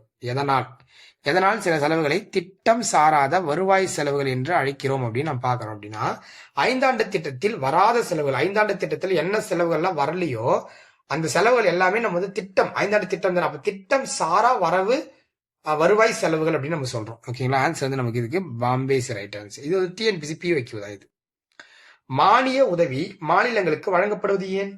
மானிய உதவி ஒரு மானியத்துக்கு வழங்கப்படுவது என்ன? அபிவிருத்தி நடவடிக்கைகளை மேற்கொள்ள மாநிலங்களுக்கு உதவுதல். அபிவிருத்தி நடவடிக்கைகள் அப்படின்னா சடனா இப்போ ஒரு மாநிலத்தில் வெள்ளம் வந்துருச்சு அப்படின்னா அந்த வெள்ள நடவடிக்கையை மேற்கொள்வதற்காக தான் எதிர்பாராத நடவடிக்கைகளுக்கு மேற்கொள்வதற்கு மாநிலங்களுக்கு உதவக்கூடியது தான் வந்து அபிவிருத்தின்னு சொல்றாங்க. அபிவிருத்தின்னு எக்ஸ்டெண்டட். ஓகேங்களா? இந்திய அரசானது ரயில்வே நிதிநிலை அறிக்கையை மத்திய நிதிநிலை அறிக்கையுடன் இணைத்து செயல்படுத்தி துவங்கிய ஆண்டு. சென்ட்ரல் கவர்மெண்ட் என்ன பண்ணாங்கன்னா ரயில்வே பட்ஜெட் அதுக்கு முன்னாடி வரைக்கும் 2017 முன்னாடி வரைக்கும் ரயில்வேக்கு தனியாக பட்ஜெட் போட்டுட்டு இருந்தாங்க. அதுக்கப்புறம் வந்து பார்த்தீங்கன்னா சென்ட்ரல் பட்ஜெட்லயே என்ன பண்ணாங்க, இணைச்சிட்டாங்க. அப்ப 2017 2018 அந்த பினான்சியல் இயர் தான் அதை இணைச்சாங்க. 61 பாருங்க. 60 என்ன சொன்னாங்க அப்படின்னா செலவினங்களை அவற்றை தொடர்புடைய பொருட்களை சரியாக பொருத்தவும் சொல்லிட்டாங்க. மூலதன செலவு. மூலதன செலவு அப்படின்னா பாலங்கள், மருத்துவமனைகள் கட்டுறதுக்கு வந்து நம்ம கேபிட்டல்னு சொல்லுவாங்க. ஓகேங்களா? அப்ப வந்து மூலதன செலவு வந்து பார்த்தோன்னா நமக்கு பாலங்கள், மருத்துவமனை கட்டுறதுக்கு பயன்படுது. அதுக்கப்புறம் வருவாய் செலவு. வருவாய் செலவுனா வருவாயிலிருந்து எடுத்து நம்ம செலவு பண்றோம்ல, அதுதான் நமக்கு வருவாய் செலவுன்னு சொல்லுவாங்க. இந்த வருவாய் செலவு நம்ம எதுக்கு யூஸ் பண்றோம் அப்படின்னா ஒரு கவர்மெண்ட் எம்ப்ளாய்க்கு சம்பளம் கொடுக்கறது, ஓய்வூதியம் கொடுக்குறது, இல்லைன்னா வந்து பார்த்தா வட்டி கட்டுறது, இதுக்கு பயன்படுத்துறோம். அப்ப 2 3 வச்சு லாக் பண்ணா கூட ஆன்சர் வந்து ஏவா பின்னு நிற்கும். துறை சார்ந்த செலவு அப்படின்றது ஆற்றல் மற்றும் போக்குவரத்து வளர்ச்சி, இதுல வந்துடும். பள்ளி பாடப்புத்தக கேள்விதான். ஒதுக்கி வைக்கப்பட்ட செலவு அப்படின்றது பொருட்கள் மற்றும் சேவைகளுக்காக முன்கூட்டியே பணம் செலுத்துது. அதாவது ஒதுக்கி வச்சுட்டு முன்கூட்டி என்ன பண்றோம், பணத்தை செலுத்துறது அப்படின்னு சொல்லி எடுத்துக்கலாம். ஸோ ஆன்சர் வந்து நமக்கு இதுக்கு பாம்பே ஏசிய ரைட் ஆன்சர். பள்ளி பாடப்புத்தக கொஸ்டின் தான்மா. 62 கீழ்காணும் வரவு செலவு திட்டத்தினுடைய இயற்றலின் நிலைகளை ஏறுவரிசைப்படுத்தி. ஏறுவரிசை அப்படின்னா 1ல இருந்து நம்ம ஆரம்பிக்கணும். பட்ஜெட் தாக்கல் பண்ணும்போது என்னென்ன பண்ணுவாங்க அப்படின்னு ஃபர்ஸ்ட் என்ன பண்ணா இந்த இடத்துல கொடுத்துருக்கு லாக் பண்ணுவோம் நம்ம. ஓகேங்களா? துறை குழுக்களின் ஆய்வு, மானிய கோரிக்கை மீது நடவடிக்கை, நிதி மசோதா நிறைவேற்றம், நிதி ஒதுக்கீடு மசோதா நிறைவேற்றம் அப்படின்னு கொடுத்து வச்சிருக்காங்க. ஃபர்ஸ்ட் என்னன்னா நல்லா புரிஞ்சுக்கணும் நீங்க. ஃபர்ஸ்ட் நமக்கு பட்ஜெட் தாக்கல் பண்ணுவாங்க, நிறைய நடக்கும். இந்த நிதி மசோதா நிறைவேற்றம், நிதி ஒதுக்கீடு மசோதா நிறைவேற்றம் பின்னாடி நடக்கும். நமக்கு ஃபர்ஸ்ட் நமக்கு என்ன நடக்கும் அப்படின்னா துறை குழுக்களின் ஆய்வு. பட்ஜெட் தாக்கல் பண்ணோம்னா அந்த துறை குழுக்கள் தான் ஆய்வு பண்ணுவாங்க. இதுதான் ஃபர்ஸ்ட் வரும் நமக்கு. ரெண்டாவது துறைக்குழு. அந்த துறை வந்து என்ன பண்ணுவாங்கன்னா மானிய கோரிக்கைகள் மீதான வாக்கெடுப்பு நடக்கும். ஓகேங்களா? அதுக்கப்புறம் தான் என்ன பண்ணுவாங்க, வாக்கெடுத்து நடத்துவாங்க. இது ரெண்டாவது எடுத்துக்கலாம். அதுக்கப்புறம் என்ன பண்ணுவாங்க அப்படின்னா நிதி மசோதா வந்து நிதி ஒதுக்கீடு மசோதா நடக்கும் ஃபர்ஸ்ட். அதுக்கப்புறம் நிதி வந்து ஒதுக்கீடு மசோதா நடத்துவாங்க. அதுக்கப்புறம் தான் நிதி மசோதா வந்து பினிஷிங் ஆயிடும். ஓகேங்களா? நிதி மசோதா பினிஷ் ஆகும். ஸோ அப்போ 1 2 அப்படி எடுத்தா கூட நமக்கு 4 1 3 2 ஆன்சரா இருக்கும். CC right answer. பட்ஜெட் ஆய்விற்கு முன் பொருளாதார ஆய்வு இவர் தலைமையில் உள்ள பொருளாதார ஆய்வுனா ஒன்றும் கிடையாது, எக்கனாமிக் சர்வே. ஓகேங்களா? எக்கனாமிக் இஎஸ்ன்னு எடுத்துக்கலாம் ஷார்ட்டா. Economic survey. இந்த எக்கனாமிக் சர்வே இவர் தலைமையில் உள்ள குழுவால் நடத்தப்படுகிறதுன்றாங்க. யாருன்னா முதன்மை பொருளாதார ஆலோசகர். இது ஒரு டிஎன்பிசி கொஸ்டின், இப்படிதான் கேட்டாங்க கேள்வி. ஓகேங்களா? மத்திய அரசு மாநிலங்களுக்கு வழங்க உள்ள மானிய அளவு பற்றி சொல்லப்படுது. அதாவது சப்சிடி இல்ல கிராண்ட்னு எடுத்துக்கலாம். மானிய அளவு, சப்சிடி கிராண்ட் பள்ளி பாட புத்தகத்தில் இருக்கு. 12th புக்ல இருக்குமா இந்த கொஸ்டின்? 12th புக்ல கொடுத்துருக்காங்க இதை. ஸோ கரெக்டாக பார்த்துக்கணும். ஓகேங்களா? மானிய அளவு பற்றி கூறும் விதின்னு கேட்குறாங்க. 275 1 அப்படின்றது தான் கரெக்டான ஆன்சர். அடுத்து பாருங்க, தமிழ்நாடு மாநிலம் 7வது நிதி குழு பற்றி சரியான கூற்று எதுன்னு கேட்குறாங்க. தமிழ்நாடு மாநில 7th finance commission, state finance commission வச்சு கொடுத்துருக்காங்க. தமிழ்நாடு மாநிலம் 7வது நிதிக்குழுவின் தலைவர் வந்து பார்த்தீங்கன்னா கே அலாவுதீன் அப்படின்றது கரெக்ட் தான். இல்ல இருந்து ஒரு மாற்று கருத்துக்கிறது. அறிக்கை சமர்ப்பிக்கும் காலக்கெடு வந்து பார்த்தீங்கன்னா 2026 ஆகஸ்ட் 31. எஸ், இந்த மாசம் எண்டுக்கு என்ன பண்ண போறாங்க, இப்ப வரப்போது ஆகஸ்ட், இந்த மாசம் எண்டுல வந்து சமர்ப்பிக்க போறாங்க. பரிந்துரைகள் அமல்படுத்த அப்படின்னா இந்த பரிந்துரை எப்போ இருந்து அமல்படுத்தப்படும் அப்படின்னா 2027 ஏப்ரல் 1 வந்து அமல்படுத்தப்படும். ஸோ இதுவும் கரெக்ட் தான். ஆன்சர் வந்து நமக்கு டெல்லி. நான் கொடுக்குற கேள்வி மட்டும் படிச்சுட்டு போங்க, கண்டிப்பா கேள்வி இருக்கும். தமிழ்நாடு 6வது நிதி ஆணையம் மாநிலங்களின் சொந்த வருவாயில, அதாவது 6வது அப்படின்றது நமக்கு மோகன் பிஆர்ஏ தலைமையில போடப்பட்டிருக்கும். அவன் என்ன சொல்லி பண்ணா அந்த மாநிலத்துடைய சொந்த வருவாய், தமிழ்நாடுக்கு வந்து சொந்த வருவாயில உள்ளூர் அமைப்புகளுக்கு அப்படின்னா பஞ்சாயத்து ராஜ்களுக்கு, உள்ளூர் அமைப்புகளுக்கு எத்தனை பங்கு, ஓகேவா? உள்ளூர் அமைப்புன்னா சின்ன சின்ன அந்த மாதிரி எவ்வளவு பங்கு கொடுக்கணும் அப்படின்னு சொல்லியிருப்பாங்க அப்படின்னா 10% கொடுக்கணும்னு சொல்லியிருப்பாங்க. 10% கொடுக்கணும் அப்படின்ற ரெக்கமெண்ட் பண்ணியிருப்பாங்க. அடுத்து பாருங்க, சட்டப்பூர்வ மானியம். அது என்ன சார் சட்டப்பூர்வ மானியம்? சட்டப்பூர்வ மானியம் அப்படின்னா கண்டிப்பா நீங்க கொடுத்துதான் ஆகணும். ஓகேவா? ஸ்டாச்சுனரி கிராண்ட்னு எடுத்துக்கலாம். இது 275 அப்படின்னு கேட்டா ஒரு டவுட் இருக்கு நமக்கு. 275 சார் அப்படின்னா பள்ளி பாட புத்தகத்தில் 275 1 கொடுத்திருப்பாங்க. பட் இப்ப வைக்கலாம். விருப்பப்படி மானியம். விருப்பப்படி மானியம் வந்து அந்த எல்லா மாநிலம் கொடுக்க வேண்டிய அவசியம் இல்லை. சென்ட்ரல் கவர்மெண்ட் எந்த மாநிலம் பாதிக்கப்பட்டிருக்கோ அவங்களுக்கு விருப்பப்படி கொடுக்கலாம். ஸோ 222 கரெக்ட் தான், இது ஒன்றும் பிரச்சனை கிடையாது. பாராளுமன்றத்தால் நிர்ணயிக்கப்பட்ட வரம்புகளுக்கு கடன் வாங்குதல். ஐயோ, இதுதான் முக்கியமானது. இப்ப கடன் வாங்கிட்டு இருக்காங்க சென்ட்ரல் கவர்மெண்ட் சரி, ஸ்டேட் கவர்மெண்ட் சரி, கடன் வாங்கிட்டு இருக்காங்க. பாராளுமன்றத்தால் நிர்ணயிக்கப்பட்ட வரம்புக்குள் கடன் வாங்குதல் வந்து 292. ஓகேங்களா, 292 வரும். அப்ப இது வராது, 290 வராது. இது 293 கரெக்ட் தான். மாநில சட்டமன்றத்தால் நிர்ணயிக்கப்பட்ட வரம்புக்குள் கடன் வாங்குதல். இப்போ நம்ம கடன் போயிட்டு இருக்கு. விஜய் கூட வெள்ளை அறிக்கையில தாக்கல் பண்றேன்னு சொல்லியிருந்தாருல, தாக்கல் பண்ணியிருப்பாங்க. சோ அந்த அடிப்படையில் இந்த கேள்வி கேட்க வாய்ப்பு இருக்கு. அதாவது இந்த கேள்வி எடுத்திருக்கேன். ஓகேங்களா, கடன் பத்தி பேசக்கூடிய 68 மத்திய சொத்துக்கு மாநில வரி விதிப்பிலிருந்து விலக்களிக்கப்படுவது பற்றி சொல்லக்கூடிய விதி என்ன கேக்குறாங்க. இப்ப சென்ட்ரல் கவர்மெண்டோடைய பில்டிங் ஏதோ ஒண்ணு நம்ம தமிழ்நாட்டில் இருக்கு அப்படின்னா அந்த பில்டிங்க்கு வந்து பாத்தீங்கன்னா மாநில அரசு வரி போடக்கூடாது. இதை சொல்லக்கூடிய ஆர்டிகல் தான் என்னது, 285. இதே நம்ம தமிழ்நாடுடைய சொத்து ஏதாவது சென்ட்ரல் கவர்மெண்ட் இருக்கக்கூடிய டெல்லி பகுதியில் இருக்கு அப்படின்னா அவங்க அதுல வரி போடக்கூடாதுன்னு சொல்லக்கூடியது வந்து பாத்தீங்கன்னா 229. அவங்க அது சொல்ல 229 அது சொல்லுவோம். பட் இதுக்கான ஆன்சர் பாம்பே தான். எத்தனை துறைகளில் மாநில சட்டமன்றம் வரி விதிக்கும் அதிகாரம் பெற்றிருக்கின்றாங்க. மாநில சட்டமன்றம் பொறுத்த வரைக்கும் 20 அதாவது எத்தனை துறைகள், 20 துறைகள்ல வந்து பார்த்தா மாநில அரசு வந்து பார்த்தா வரி விதிக்கும். சென்ட்ரல் கவர்மெண்ட் வந்து 15 துறைகளை வரி விதிக்கும். ரெண்டு பேருமே பொதுவா, ஓகேங்களா, பொதுவா வரி விதிக்கக்கூடியது 3 வரிகள் பொதுவா இருக்கும். இப்போ ஆன்சர் வந்து சி ரைட் ஆன்சர். அடுத்து பாருங்க, இந்திய அரசாங்கத்தால் பெறப்படும் எல்லா வருவாய்கள், இந்திய அரசாங்கத்தில் கலெக்ட் பண்ற எல்லா காசுமே இதுல தான் போட்டு வைப்பாங்க. பாராளுமன்றத்தின் அனுமதியின்றி இதுல காசு இருக்க முடியாது. எல்லா கடன் தொகைகளுக்கும் தொகை வரிகளும் அடங்கும்ன்றாங்க. இது எது அப்படின்னா இந்திய திரட்ட நிதின்னு சொல்லுவாங்க. திரட்டு நிதி, அதாவது இந்திய திரட்டு நிதி 266ல 1. ஓகேங்களா, இந்திய திரட்ட நிதி right answer, AC right answer. இங்கே கீழே கொடுத்துருக்கோம் பாரு, இந்திய திரட்டு நிதி பொது கணக்கு நிதி அப்படின்னு இங்கே உங்களுக்கு கழக கொடுத்துருக்கோம் பாரு, இங்கே மாட்டிருக்கோம், தெரிஞ்சது லாக் பண்ணிருக்கலாம். பொது கணக்கு நிதி அப்படின்றது ஓகே 228 இல்ல பொருந்தாதான் கேட்கறாங்க, இது கூட அக்செப்ட் பண்ணிக்கலாம். அவசர கால நிதி 267 ஓகே தான். சட்டமன்றத்தின் அனுமதியின்றி வரி விதிக்க கூடாது. சட்டத்தின் அனுமதியின்றி வரி விதிக்க கூடாது. எந்த ஒரு சட்டம் இல்லாம நீங்களா வரி போடக்கூடாது. 265 கரெக்ட் தான். இதுல இந்திய திரட்டு நிதி 266ல சப் கிளாஸ் 1 வரும். ஆன்சர் ஏ தான் ராங்கு. ஓகேங்களா.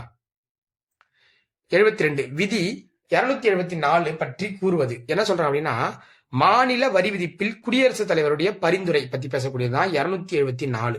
274 வந்து பாத்தீங்கன்னா மாநில வரி விதிப்பில் குடியரசுத் தலைவர், மாநில வரி விதிப்புனா மாநில அரசு ஏதோ ஒரு வரி விதிக்கிறாங்க அப்படின்னா அது குடியரசுத் தலைவர் ரெக்கமெண்ட் பண்ணுவாரு. இதுனா அதை பத்தி பேசக்கூடியது 274. இதெல்லாம் கொஞ்சம் டிஃப்ரெண்டா இருக்கும். லட்சுமிகாந்த்ல எடுத்திருக்கேன், அப்படியே ஃபாலோ பண்ணிக்கங்க. கீழ்காண்பவற்றில் சரியான விதி எதுன்னு கேட்கிறாங்க. ஒன்றிய நோக்கத்திற்காக கூடுதல் வரி விதிக்க கூடாது. ஒன்றிய அரசு வந்து தனக்கு லாப நோக்கத்திற்காக என்ன பண்ற கூடாது, கூடுதல் வரி விதிக்க கூடாது அப்படின்னு கான்ஸ்டிடியூஷன் சொல்லியிருக்காங்க. மாநிலங்களுக்கு பகிர்ந்தளிக்க அப்படி, அதாவது என்ன, ஒன்றிய நோக்கங்களுக்காக கூடுதல் வரி விதிக்கப்படுதல். விதிக்கலாம்ன்றத கரெக்டான ஆன்சர், விதிக்கலாம். அப்படி விதிக்கிறதுல அந்த காசு வந்து பாத்தீங்கன்னா ஸ்டேட் கவர்மெண்ட்டுக்கு கொடுக்கணும்னு அவசியமே கிடையாது. ஓகேங்களா. இதை பத்தி சொல்லக்கூடிய ஆர்டிகல் 271 நோட் பண்ணிக்க, ரொம்ப டிஃப்ரெண்டான ஒரு ஆர்டிகல். விதி 264 முதல் 293 வரை என்ன சொல்லுதுன்னு கேக்குறாங்க. 264 to 263 இது வந்து பார்த்தா பகுதி 12ல வரக்கூடியது. பட் இது வந்து பாத்தீங்கன்னா நிதி சார்ந்த உறவுகளை பத்தி பேசக்கூடியது. ஓகேங்களா. சோ வந்து பாத்தீங்கன்னா பினான்ஸ் ரிலேஷன்ஸை பத்தி பேசக்கூடிய ஒரு ஆர்டிகலா இருக்கு. 15வது நிதிக்குழுவின் பரிந்துரையின் அடிப்படையில எந்த மாநிலத்திற்கு அதிக நிதி ஒதுக்கப்பட்டிருக்கு. சோ பினான்ஸ் கமிஷன், ஓகேங்களா, இது நிதி பினான்ஸ் கமிஷனும் நிதியில வந்துருவாங்க. ஓகேங்களா, நிதியில வந்துருவாங்க. சோ உத்தரப்பிரதேசம் தான். ஓகேங்களா, அதிக அளவு 17.939%. தமிழ்நாடுக்கு 4% தான், கரெக்ட் தான். ஓகேங்களா. அடுத்து பாருங்க, இந்த கொஸ்டின் பாருங்க. 16வது நிதிக்குழுவின் அடிப்படையில் இப்ப வந்து அரவிந்த் பனகாரியா தலைமையில போட்டிருப்பாங்க. ரொம்ப முக்கியமான கொஸ்டின், கேட்க வாய்ப்பு இருக்கு. தவறானது கேட்கறாங்கம்மா. இது வந்து பாத்தீங்கன்னா தலைவர் வந்து அரவிந்த் பனகாரியா கரெக்ட் தான். இது நடைமுறைக்கு வரப்போது ஏப்ரலோட 2020 தான் வரப்போது, வந்துருச்சு. இப்ப ஏப்ரல் முடிஞ்சிச்சு, நடைமுறைக்கு வந்துருச்சு நமக்கு. ஓகேங்களா. இது வந்து அறிக்கை சமர்ப்பிக்கப்பட்டது 2025ல. ஆனா இது அமைக்கப்பட்டது 2024 கிடையாது, 2023ல அமைச்சிருப்பாங்க. 2023ல அமைக்கப்பட்டிருக்கும் இந்த குழு. 2023ல அமைக்கப்பட்டிருக்கும். ஆன்சர் தவறானது என்னன்னா ஏசிய ராங் ஆன்சர். மத்திய மாநில அரசுகளின் வரி வருவாய் பற்றி பகிர்வு பற்றி கூறும் அரசு என்னறாங்க. அதாவது மத்திய மாநில அரசுகளுடைய வரி வருவாய் பகிர்வு பத்தி பேசக்கூடியது, பிரிக்கிறது. இந்த பகிர்வு. 80வது அரசமைப்பு சட்டம் 2000, இது கரெக்ட் தான். 101வது அரசமைப்பு சட்ட திட்டம் 2016, இதுவும் கரெக்ட் தான். ஆன்சர் வந்து நமக்கு ஏ அண்ட் டி. நோட் பண்ணிக்க. ஜிஎஸ்டி தெரியும் உங்களுக்கு, 101 2 ஜிஎஸ்டிக்காக கொண்டு வரப்பட்டிருக்கும், அதை நீங்க போட்டுருவீங்க. பட் இதை ஞாபகம் வச்சுங்க. நம்ம பார்க்க போறது இது அப்படின்னா ஆர்பிஐ பத்தி பார்க்க போறோம். ஆர்பிஐ கீழ்காணும் கூற்றுகள்ல சரியானதை தேர்க. கூற்று 1, இந்திய ரிசர்வ் வங்கி சட்டம் 1934 படி ஆர்பிஐ ஏப்ரல் 1, 1930 அன்று செயல்பட துவங்கியதுன்றாங்க. ஆக்சுவலி செயல்பட துவங்கியது அப்படின்றது கரெக்டானா, ஆக்சுவலி அது உருவாக்கப்பட்ட, அது வந்து 35 தான் செயல்பட தொடங்கியது, 1935. ஸோ அப்ப இது தப்பு, இந்த ஸ்டேட்மெண்ட் ராங்குமா, இந்த ஸ்டேட்மெண்ட் நமக்கு ராங்கு. கிளப்பர் ஆர்பிஐ 5 கோடி ரூபாய், 5 கோடி ரூபாய் முதல் 5 லட்சம் எண்ணிக்கையிலான 100 ரூபாய் பிரிக்கப்பட்டது. இந்த பாயிண்ட் கரெக்ட் தான்.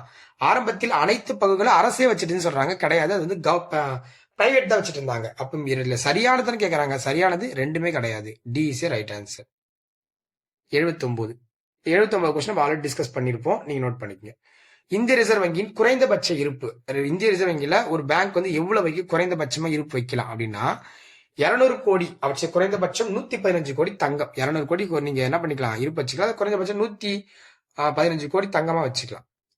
இந்திய மைய வங்கியுடைய எந்த விதியின்படி மைய வங்கி எல்லா வகையான பண நோட்டுகளை வெளியிடும் தனிப்பெரும் அதிகாரம் பெற்றிருக்குன்னா ஆர்டிகல் 22. ஓகேங்களா, ஆர்டிகல் 22, அதாவது நமக்கு ஆர்பிஐ ஆக்ட் படிச்சிருப்போம், 1934 உருவாக்கப்பட்ட இந்திய ரிசர்வ் வங்கி சட்ட ஆர்டிகல் 22 அடிப்படையில எல்லா வகையான நோட்டுகளையும் அச்சிட்டு வெளியிடக்கூடிய அதிகாரம் யாருக்கு இருக்கு, ஆர்பிஐக்கு இருக்குன்னு சொல்றாங்க.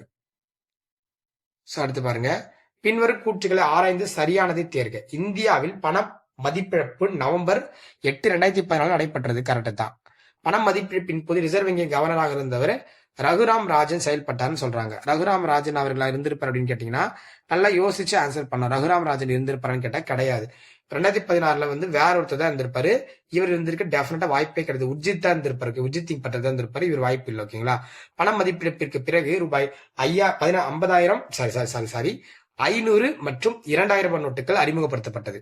பண மதிப்பிழப்புக்கு பிறகு அறிமுகப்படுத்திருப்பாங்க. இது கரெக்ட் தான். அப்ப டெஃபினட்டா நமக்கு 2வது பாயிண்ட் தப்பு. 1, 3 is right answer. C is right ஆன்சர்மா.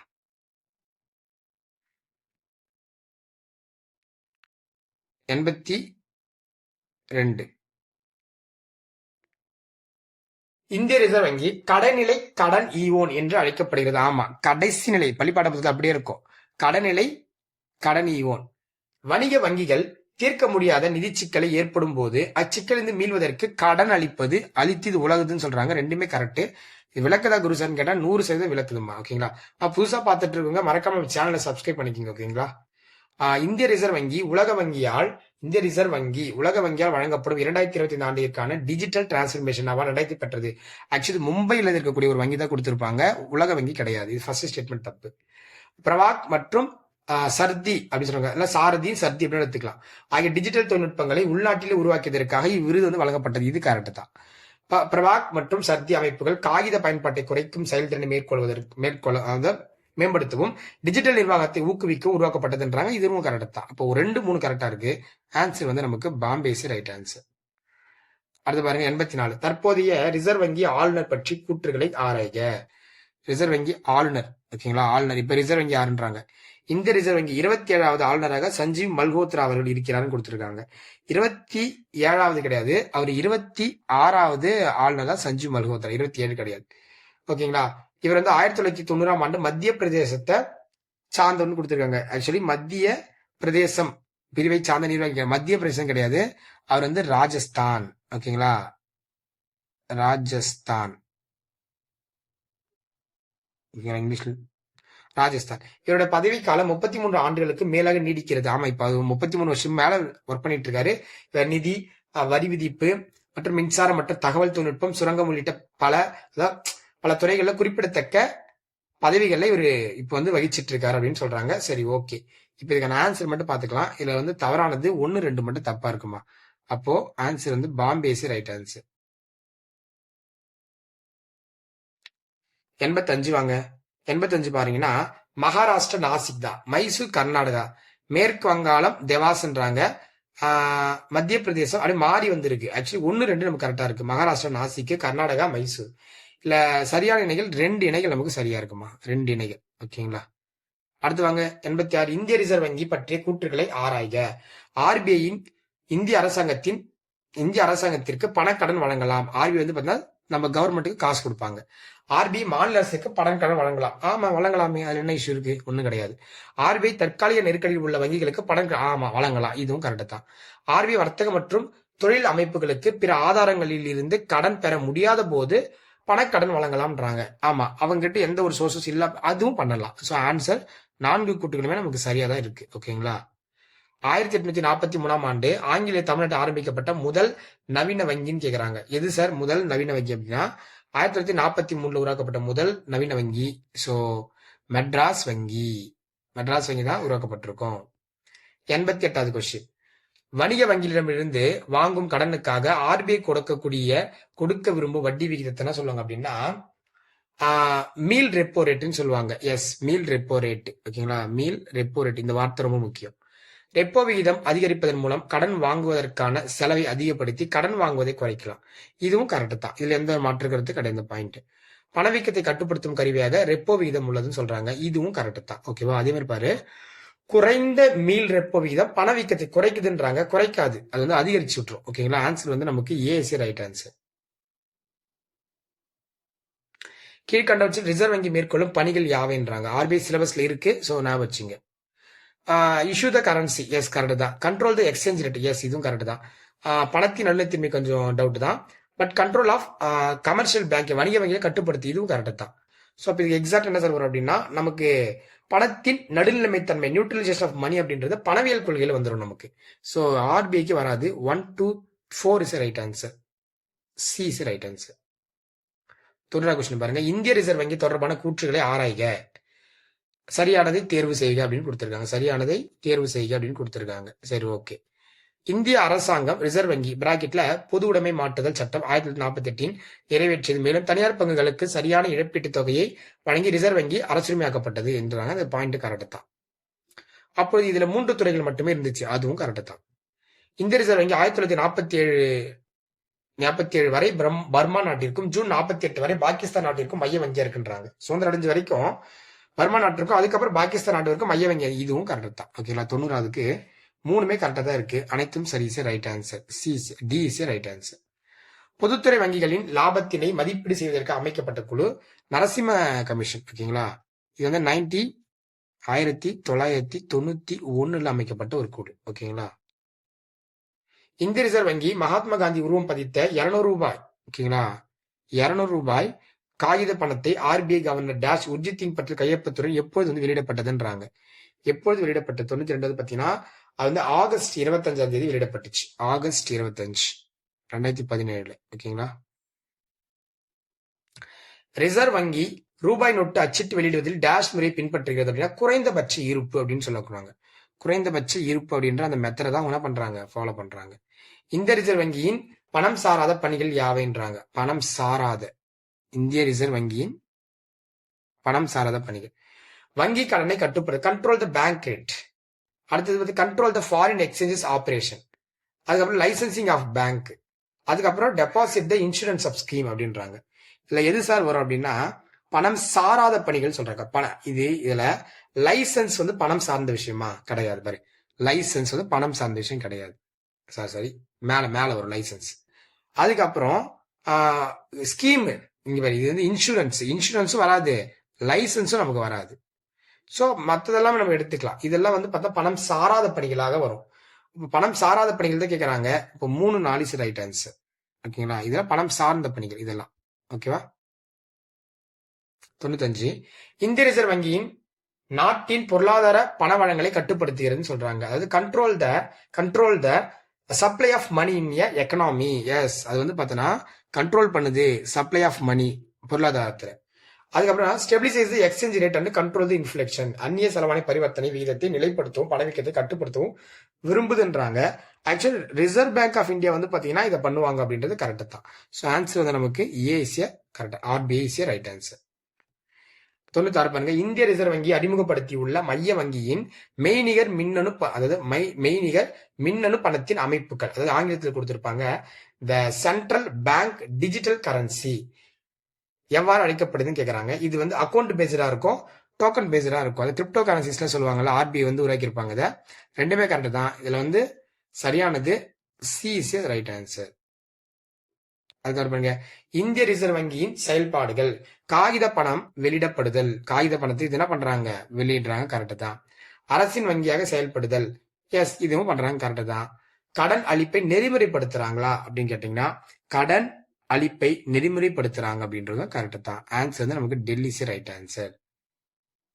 Okay, இது பாருங்க, இந்த பேங்க், இது ஒரு முக்கியமான கேள்விதான். 1934 இந்திய ரிசர்வ் வங்கியோட சட்டம் கொண்டு வரப்பட்டுச்சு நமக்கு. 1935 வந்து பாத்தீங்கன்னா அது என்ன பண்ணிருப்பாங்க அப்படின்னா நிறுவி இருப்பாங்க, ஆர்பிஐ நிறுவி இருப்பாங்க. அதோட தலைமையிடம் வந்து பாத்தீங்கன்னா மும்பை டு கல்கத்தா, மும்பையிலிருந்து கல்கத்தாக்கு மாற்றப்பட்டிருக்கும். அது வந்து பாத்தீங்கன்னா தேசியமயமாக்கப்பட்டது வந்து பாத்தீங்கன்னா 2, லாஸ்ட்டுக்கு 2 ஆன்சர். லாஸ்ட்டுக்கு 2 ஒரே ஆப்ஷன் இது மட்டும்தான், ஏ தான் ஆன்சர் இருக்கு. 98 99 பாருங்க, 2 கொஸ்டின் தான் முடிச்சிடலாம்.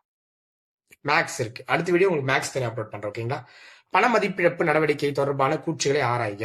பண மதிப்பிழப்பு ஃபர்ஸ்ட் பாருங்க, கூற்று 500 ரூபாய் 1000 ரூபாய் நோட்டுகள் 17.118 பில்லியன் மதிப்பு ரூபாய் நோட்டுகள் பண மதிப்பிழப்பதற்கு முன்னால் நாட்டில் புழக்கத்தில் இருந்துச்சு சொல்றாங்க. இது பள்ளி பாட புத்தகத்துல ஒரு பாக்ஸ் போட்டு கொடுத்திருப்பாங்க, உங்களுக்கு தெரியுமான்ட்டு, இது கரெக்ட் தான்.